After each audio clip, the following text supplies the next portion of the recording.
Hello friends, this is Chabila here. Welcome to my channel एबिरट study centre. इस video में हम child development and pedagogy के जो प्रीवियस ईयर क्वेश्चंस है उसको हम डिस्कस करेंगे। और ये जो प्रीवियस ईयर क्वेश्चंस है ये 2019 के हैं, ठीक है। और हम सीडीपी के, इंग्लिश के, एसएसटी के और ओडिया पेडागोजी के सब कुछ हम ख़त्म कर चुके हैं एमसीक्यू के साथ, ठीक है।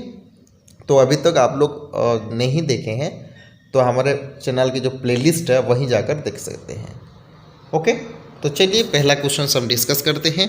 और जो सिर्फ इस वीडियो में हम चाइल्ड डेवलपमेंट एंड पेडागोजी को अच्छे तरह से एनालिसिस करेंगे, डिस्कशन करेंगे, ठीक है। तो देखिए पहला क्वेश्चन क्या कह रहा है, to understand individual differences in development it is important. अगर हम डेवलपमेंट के तौर पर देखेंगे जो इंडिविजुअल डिफरेंसेस होता है वो क्यों, इसकी जो डिफरेंसेस है ये इम्पोर्टेंट क्यों है, इसकी वजह क्या है, ठीक है। तो यहाँ पर सिंपल सा आंसर है, both inherent characteristics and environment, ठीक है। जो हेरिडिटी और जो एनवायरनमेंट है वो हमें यहाँ पर दिखता है, ठीक है। और सिर्फ एनवायरनमेंट नहीं हो सकता, ठीक है। और मैचुरेशन ऑफ द बॉडी ये नहीं हो सकता, और ब्रेन ये सिर्फ उसी की वजह से डेवलपमेंट नहीं होता, ठीक है। जो डिफरेंसेस नहीं होता डेवलपमेंट में। और यहाँ पर देखिए ये special start in life special नहीं हो सकता, मतलब एक ईच पर्सन का स्पेशल नहीं हो सकता, ये अलग है, ठीक है।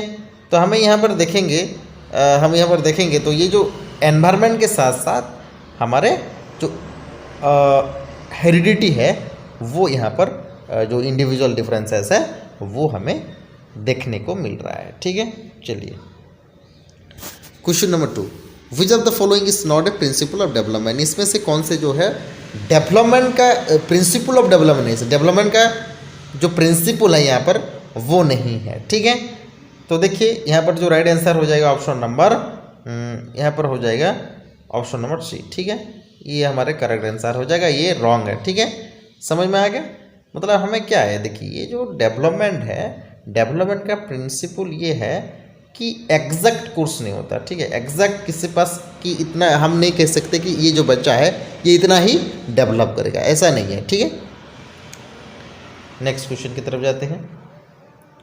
क्वेश्चन नंबर 3 देखिए, several research studies so that teacher have more overall interaction with boys and girl. देखिए जो टीचर होते हैं वो बेसिकली बॉयज़ को इंटरेक्शन करते हैं ज़्यादातर गर्ल के हिसाब से।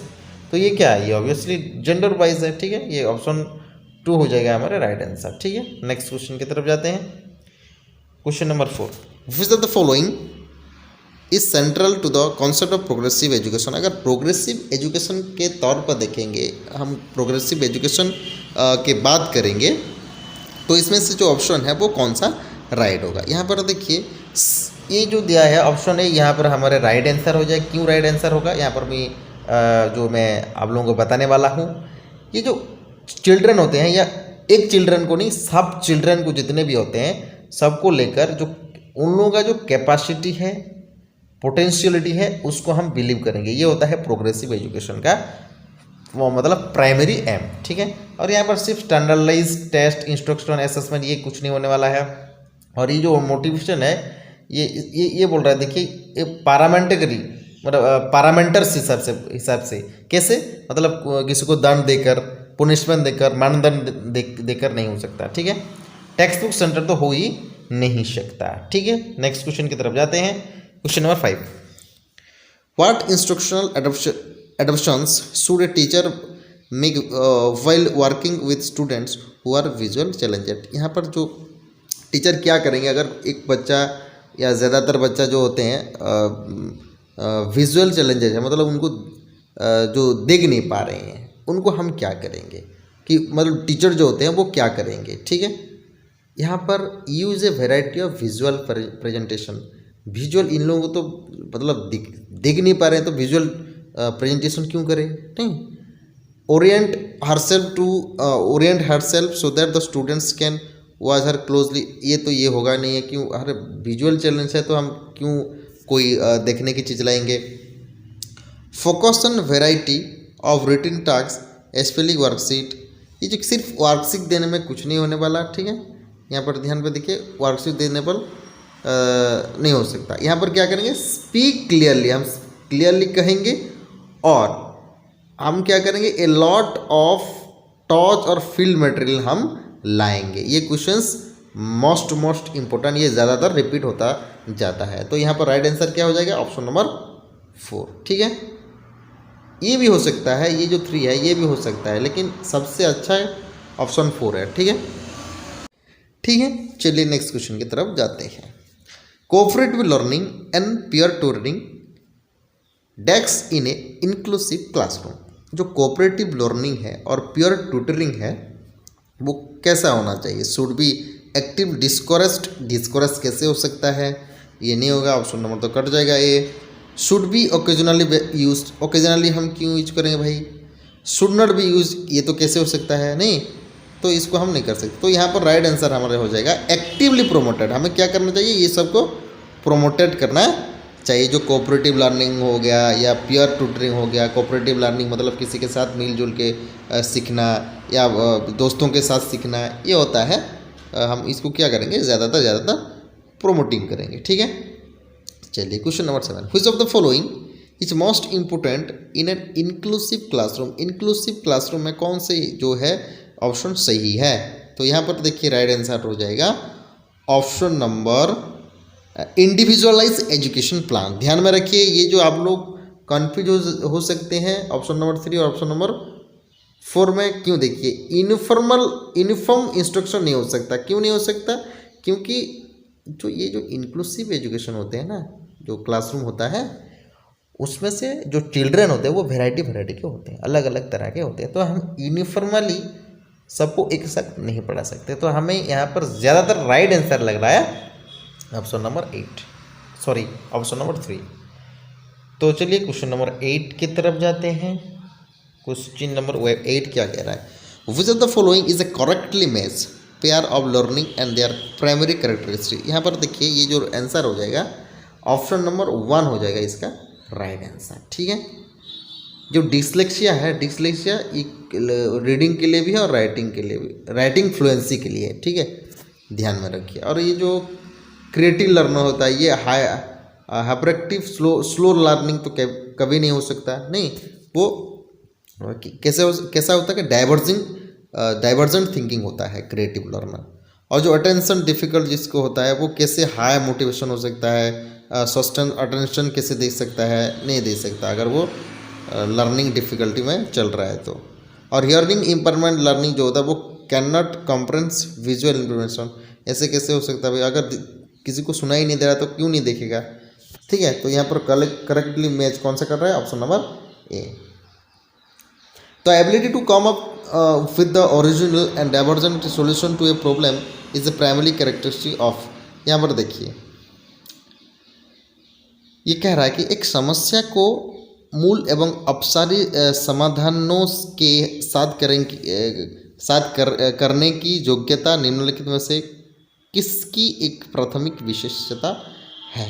तो यहाँ पर देखिए हम कहेंगे तो इसका जो राइट आंसर हो जाएगा, जो ability to come up the original and divergent solution to एक प्रॉब्लम को हम डाइवर्जेंट सॉल्यूशन करेंगे तो इसको हम क्या बोलेंगे, एक क्रिएटिव चिल्ड्रन कहेंगे। अगर प्रॉब्लम को सॉल्व कर पा रहा है डाइवर्जेंटली तो वो क्रिएटिव ही होगा ना। डाइवर्जेंट थिंकिंग, हाइपर एक्टिव, ये सब किस में जाता है, क्रिएटिव लर्निंग में या क्रिएटिव लर्नर चिल्ड्रन में जाता है। ध्यान में रखिए। ओके, ये जो ऑप्शन बाकी जो है ये गलत है। चलिए नेक्स्ट क्वेश्चन की तरफ जाते हैं। क्वेश्चन नंबर 10 क्या कह रहा है, क्वेश्चन नंबर 10 कह रहा है which of the following would not be consist with A constructivist environment. अगर जो कंस्ट्रक्टिविस्ट एनवायरनमेंट है इस ऑप्शन में से कौन सा सही नहीं है। देखिए ये जो है स्टूडेंट वर्क कोलैबोरेटिवली, यस ये तो हो सकता है, कोलैबोरेटिवली करते ही है। Teacher elicits students ideas and experience in relationship with the topic and plan teaching learning to elaborate restriction their current knowledge। ये तो हो सकता है नहीं, टीचर क्या करेंगे कि अपने जो स्टूडेंट्स के आइडिया है एक्सपीरियंस है और उसको मिला जुला कर उन लोगों को एक टॉपिक देंगे और वो उसमें से उन लोगों को पढ़ाने के लिए बोलेंगे, तो ये ठीक है। Teacher employ specific and the terms assessment strategy and give feedback on product rather than process. ये हो सकता है अगर हम एक तरह क्या होता है, अगर प्रोसेस नहीं करेंगे, प्रोसेस से पहले हम क्या करेंगे, उन लोगों को असेसमेंट दे देंगे, फीडबैक दे देंगे, ऐसे कैसे हो सकता है भाई? पहले प्रोसेस करेंगे या कुछ उनको बताएंगे, उसके बाद तो फीडबैक लिख सकते हैं ना। डायरेक्ट कैसे हम असेसमेंट लिख सकते हैं? हमको कैसे पता चलेगा कि ये बच्चा इतना इसमें डॉल है? तो पहले हमें प्रोसेस ही करना है, ठीक है। बाकी सब आंसर राइट है। मीनिंगफुल हो सकता है, प्रॉब्लम बेस्ड एक्टिविटी हो सकता है, ये राइट आंसर है। सॉरी, राइट आंसर मतलब ये सही है। हमें पूछ रहा है, नॉट बोल रहा है, ठीक है। तो आंसर क्या हो जाएगा? ऑप्शन नंबर 3 हो जाएगा यहाँ पर करेक्ट आंसर। चलिए क्वेश्चन नंबर 11 की तरफ जाते हैं। A teacher should encourage student to set, पहले क्या करेंगे? लर्निंग गोल्स रखेंगे, उसके बाद परफॉर्मेंस गोल रखेंगे, ठीक है। मतलब परफॉर्मेंस गोल से पहले लर्निंग गोल होना चाहिए, ठीक है। नेक्स्ट क्वेश्चन की तरफ जाते हैं। Which of the following does not result in meaningful facilitation of learning? इसमें से कौन सा जो है फैसिलिटेशन लर्निंग, मतलब निम्नलिखित में से कौन सा अधिगम जो है अधिगम के सार्थक सरलीकरण के रूप में परिणित नहीं होता? तो इसमें से जो है वो अगर मीनिंगफुल फैसिलिटेशन या लर्निंग कहेंगे तो कौन सा हो जाएगा? सही नहीं है, ठीक है। सही जो है वो सही है, लेकिन वो सही जो नहीं है उसको हम चूज करना है। प्रोमोटिंग रिपीटेशन एंड रिकल, ऐसे कैसे हो सकता है? ये तो राइट आंसर हमें यहाँ पर ही दिख गया, ठीक है। तो हम किसी भी रट्टा नहीं मारे, रट्टा मारने की कोई कार्य नहीं करने वाले हैं हम। तो यहाँ पर राइट आंसर हो जाएगा ऑप्शन ये गलत है, बाकी सब राइट है, ठीक है। Question number 13, which of this an example of extrinsic motivation? Extrinsic motivation का मतलब क्या है? कि जो बाहरी प्रेरणा होता है, ठीक है, उसको हम देखेंगे। कौन सा हो जाएगा यहाँ पर right answer? Option number C, ठीक है। I complete my homework because the teacher gives us mark. Teacher क्या करेंगे? हमें मार देंगे, इसलिए मैं पढ़ रहा हूँ। ये सब होता है एक्सट्रिंसिक, बाहरी प्रेरणा। और अपने आप अच्छा लगता है वो होमवर्क कर रहा है, और होमवर्क मेक अंडरस्टैंड में जो कंसेप्ट पढ़ने के लिए, कंसेप्ट समझने के लिए जो स्टूडेंट अपने ही होमवर्क कर रहा है, तो वो अपने के लिए ही कर रहा है, किसी दूसरों की लालच की वजह से नहीं कर रहा है। उसको बोलेंगे हम एक्सट्रिंसिक मोटिवेशन। अगर वो क्या करेंगे? लालच की वजह से करेगा या किसी रिवार्ड की वजह से करेगा, ठीक है, उसको हम बोलते हैं extrinsic motivation. Next question, in primary classroom में टीचर शुड, मतलब प्राइमरी क्लासरूम में टीचर क्या करना चाहिए? बोथ एग्जाम्पल्स एंड जो नॉन एग्जाम्पल थिंग्स है उसको देगा, ठीक है। तो यहाँ पर जो राइट आंसर हो जाएगा option number 2, clear. Next question, which of the following strategy would promote to meaning making in children? अगर देखेंगे, देखिए फिर आ गया हमारे यूनिफॉर्म एंड स्टैंडर्डाइज्ड रीडिंग। ये नहीं होगा, ये राइट आंसर नहीं है, ठीक है। राइट आंसर हमारे कौन से हैं? तो यहाँ पर राइट आंसर हमारे हो जाएगा ऑप्शन नंबर 4 हो जाएगा राइट आंसर, ठीक है। डिस्कशन के हिसाब से और एक्सप्लोरेशन से हिसाब से हम करेंगे जो चिल्ड्रन की जो लर्निंग प्रोसेस है उसको हम बढ़ाएंगे, इसको प्रमोट करके, ठीक है। नेक्स्ट क्वेश्चन की तरफ जाते हैं। देखिए ये जो क्वेश्चन है, which of the following are example of effective learning strategy?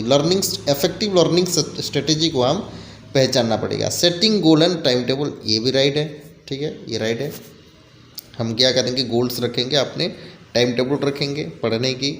Making organisational chart and concept map, yes, ये भी हम कर सकते हैं। मैप रखेंगे, कॉन्सेप्ट की जो चार्ट रखेंगे, मैप की जो चार्ट रखेंगे, और उसके जो कंसेप्ट है उसका मैप रखेंगे, ये हो सकता है। और thinking of example and non example, yes, ये भी हम सोच सकते हैं कि ये एग्जाम्पल है और ये एग्जाम्पल नहीं है उसका, ठीक है। हम कहेंगे तो फ्लोरा एंड फौना में कौन कौन सा जाता है, ये सब एग्जाम्पल देना। एंडेंजर्ड स्पीसीज, ये सब होता है एग्जाम्पल के। और कौन सा एंडेंजर्ड स्पीसीज में नहीं जाता, ये क्या है? ये मतलब कि इसमें से ये जाएगा, उसमें से वो नहीं जाएगा, इसमें से ये सब होता है हमारे एग्जाम्पल है नॉन एग्जाम्पल की जो थिंकिंग है। ऑप्शन नंबर आई भी एक्सप्लेनिंग टू अपियर, ये गलत हो गया। मतलब यहाँ पर जो देखिए हमसे हमारे जो साथी है उसको समझाना, ये इफेक्टिव लर्निंग में ये स्ट्रेटेजी नहीं जाता। ठीक है, तो यहाँ पर हमारा जो आंसर हो जाएगा option number 2, first, second, third and B. ठीक है, नेक्स्ट क्वेश्चन की तरफ जाते हैं। Question number 17, in the constructivist frame child is view as, मतलब जो कंस्ट्रक्टिविस्ट के व्यू के हिसाब से, फ्रेम के हिसाब से जो चाइल्ड कैसा होता है वो कैसे हो सकता है, problem solver and A scientific investigations हो सकता है। ठीक है, यहाँ पर वो कैसा होता है, प्रॉब्लम सॉल्वर होता है, बाकी सबका ये नहीं होने वाला है। ठीक है, आपको पता है टबुला रासा जो ब्लैंक सेट है किसने दिया था, जॉन लॉग ने दिया था। ठीक है, ये नहीं हो सकता कि जो कैसा है कि खाली बर्तन है उसके हम जो टीचर जो चाहेगा वो भर सकता है, ऐसा नहीं है। ठीक है, ये कंस्ट्रक्टिविस्ट जो मानता है ये नहीं मानते। ठीक है, पैसिव तो होगा ही नहीं, पैसिव एजुकेशन नहीं है, पैसिव चिल्ड्रन कभी पैसिव नहीं होते, वो एक्टिव होते हैं। नेक्स्ट क्वेश्चन की तरफ जाते हैं।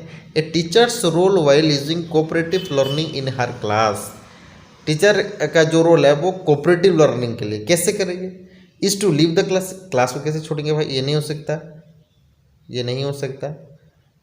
Is to supportive and monitor this group, देखिए ये हो सकता है, ये राइट आंसर जैसे लग रहा है। नेक्स्ट पढ़ते हैं। Is to support the group is as the bright and talented, वो जो टैलेंटेड स्टूडेंट होते हैं, ब्राइट स्टूडेंट है, उसको हम क्यों करेंगे सपोर्ट, टीचर तो सबके लिए है। Is to be silence spectator and, silent भी नहीं रह सकते, साइलेंट रहने से जो स्टूडेंट होते हैं वो एनकरेज नहीं हो सकते, मतलब मोटिवेटेड नहीं हो सकते। तो यहाँ पर राइट आंसर हो जाएगा ऑप्शन नंबर 2। नेक्स्ट क्वेश्चन की तरफ जाते हैं। चिल्ड्रंस एरर्स एंड मिसकॉन्सेप्शंस क्या हो सकता है, क्या किसकी वजह से जो चिल्ड्रन का एरर होता है, ये हमें बोलना चाहिए। देखिए, are a hindrance and obstacle to the teaching learning process, जो शिक्षण या अधिगम है, अधिगम की जो प्रक्रिया है उसके लिए रुकावट एवं जो कोई समस्या आ रहा है, यह हो सकता है। देखते हैं। शुड बी इग्नोर, इग्नोर तो नहीं कर सकते।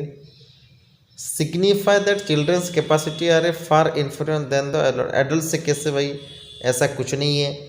Are a significant step in the teaching learning process, ये हो सकता है। देखिए, शिक्षण अधिगम प्रक्रिया में एक महत्वपूर्ण कदम है, ये नहीं हो सकता। ठीक है, कदम ऐसा कैसे हो सकता है।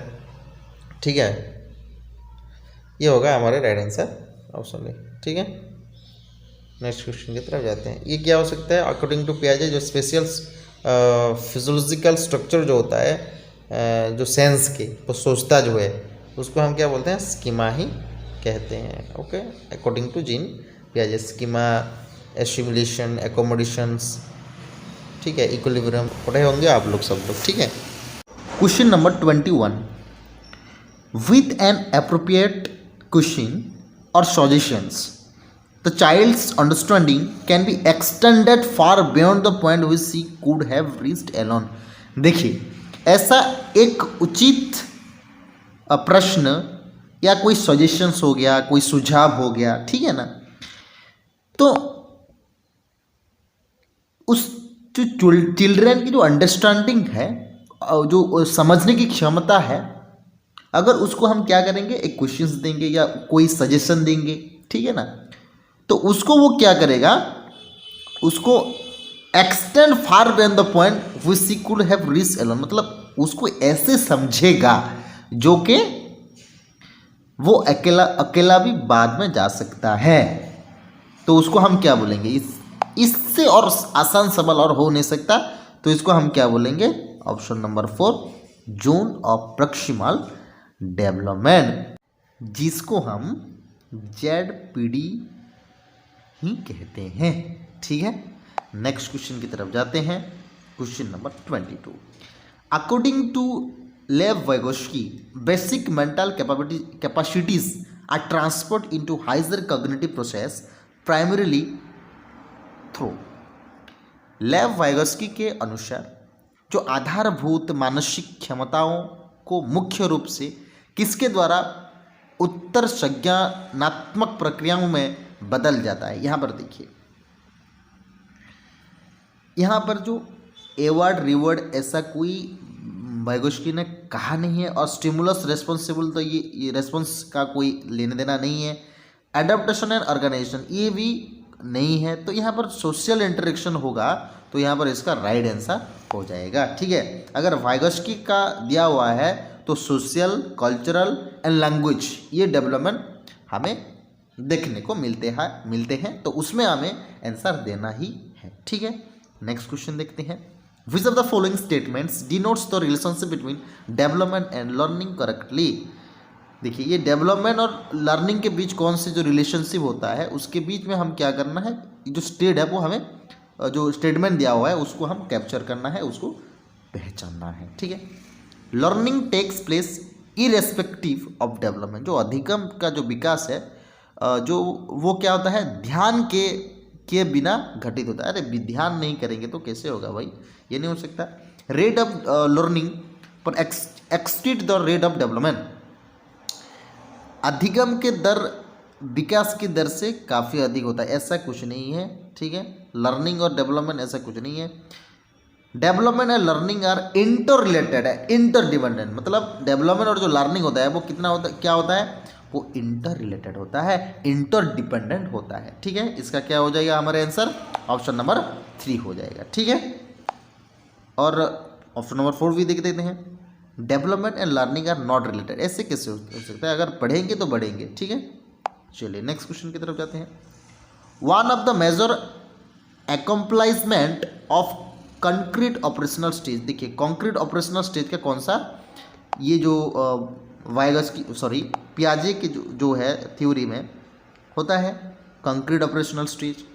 ओके, तो इसमें से कौन से जो है वो सही है अगर कंक्रीट ऑपरेशनल स्टेज को देखेंगे तो। ठीक है, इसका जो राइट आंसर हो जाएगा एबिलिटी टू कंजर्व। ठीक है, एबिलिटी टू कंजर्व इसमें से कंक्रीट ऑपरेशनल स्टेज आता है, और ये हाइपोथेटिक डिडक्टिव रीजनिंग ये फॉर्मल ऑपरेशनल स्टेज आता है।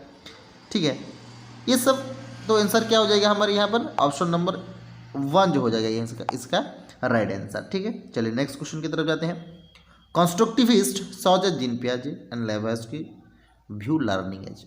इन लोगों को देखेंगे, जैसे कंस्ट्रक्टिविस्ट जो होते हैं लेव वाइगोस्की और जीन पियाजे जो होते हैं, उसके हिसाब से लर्निंग क्या है, कंडीशन ऑफ रेस्पॉन्स, मतलब जो होता है रेस्पॉन्स और कंडीशन, इसमें से ये ट्रायल एंड एरर थ्योरी वाला ये है, ये होने वाला नहीं है। ठीक है, पैसिव तो होगा ही नहीं। ठीक है, पैसिव कभी होता ही नहीं, एक्टिव ही होता है।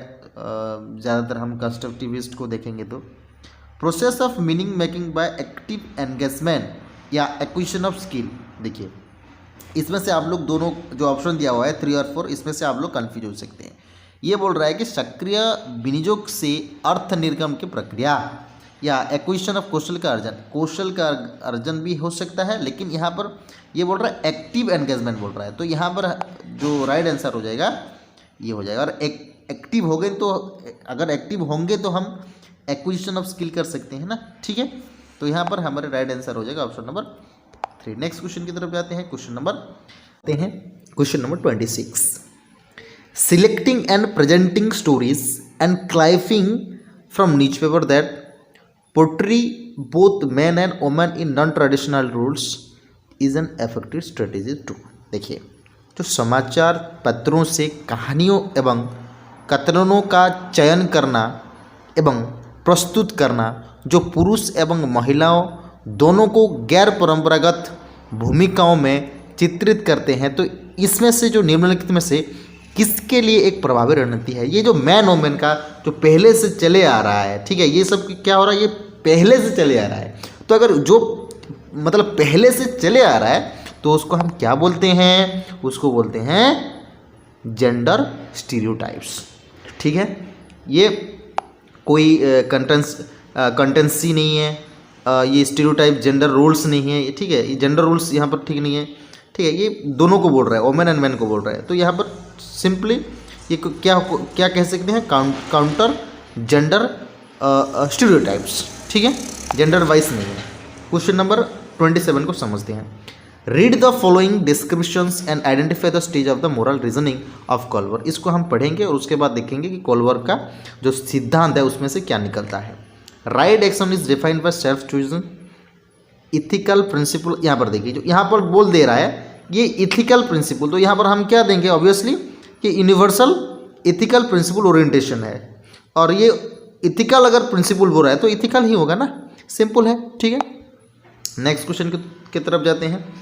देखिए हावर्ड गार्डनर, अगर हम कहेंगे ये जो हावर्ड गार्डनर का जो कैरेक्टरिस्टिक है उसको हम पहले पढ़ते हैं। Ability to detect and response appropriately to the moods, temperament, motivations and intentions of other. ये क्या होता है, किसी एक, देखिए ध्यान में रखिए, दूसरों की मदोदशा, स्वभाव, प्रेरणा तथा अभिप्राय को उचित तरीके से पता लगाने एवं प्रतिक्रिया करने की योग्यता किसको कहते हैं, दूसरों की। ठीक है, तो अगर दूसरों की बोल रहा है तो इंटरपर्सनल रहेगा, इंटरपर्सनल वो होगा नहीं। ठीक है, ये दूसरों की बोल रहा है, समझ रहा है, इंट्रा नहीं है, अपने का नहीं है, इंटर, समझे। ठीक है, इंटर मतलब दूसरों की। ठीक है, ठीक है, नेक्स्ट क्वेश्चन की तरफ जाते हैं। यहाँ पर देखिए, which of the following should be the reason for assessment of children. देखिए पहला क्या कह रहा है, to separate and label children in. देखिए सेपरेट करना हम चाहते नहीं है कोई चिल्ड्रन को भी, और लेवल तो करना ही नहीं चाहिए, इसको पेडागोजी कहते ही नहीं है। ठीक है, पेडागोजी का मतलब क्या है, active children, to the support to the children, everything is children. ठीक है, central part of the school is children, ध्यान में रखिए, उसको बोलते हैं हम pedagogy. To improve teaching learning process in classroom. जी, क्लासरूम में जो प्रोसेस होता है टीचिंग लर्निंग प्रोसेस, उसको बढ़ाना है। To find out what change and progress. जी, जो लर्निंग में जो प्रोग्रेस करना है तो हमें कुछ चेंजेस भी लाना है ना, अगर चेंज नहीं हो रहा है तो उसको चेंज करना ही पड़ेगा ना, तो ये भी राइट है, ये भी राइट हो गया, ये भी राइट हो गया। To discuss the capabilities potentials. Obviously children की जो होते हैं पेरेंट्स के साथ क्या करेंगे हम, चिल्ड्रन की कैपेसिटीज़ जो है, पोटेंशियल कितना है, स्ट्रेंथ कितना है, या क्या कर सकते हैं वो लोग, उसके साथ हम क्या करेंगे, चिल्ड्रन की जो क्षमता है उसको हम पेरेंट्स के साथ शेयर करेंगे। तो ये राइट हो गया हमारे ऑप्शन 2। ठीक है, और ऑप्शन फर्स्ट जो है ये गलत है। ठीक है, ध्यान में रखिए।